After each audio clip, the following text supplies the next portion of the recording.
নমস্কার, আমি আমার গান চ্যানেলের পক্ষ থেকে বলছি।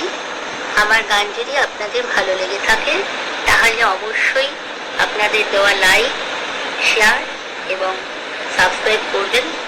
আর আরেকটি কথা বলছি, যদি ভুল ত্রুটি হয়ে থাকে অবশ্যই আমার আরও উন্নতির জন্য কমেন্টস বক্সে অতি অবশ্যই আমাকে জানাবেন।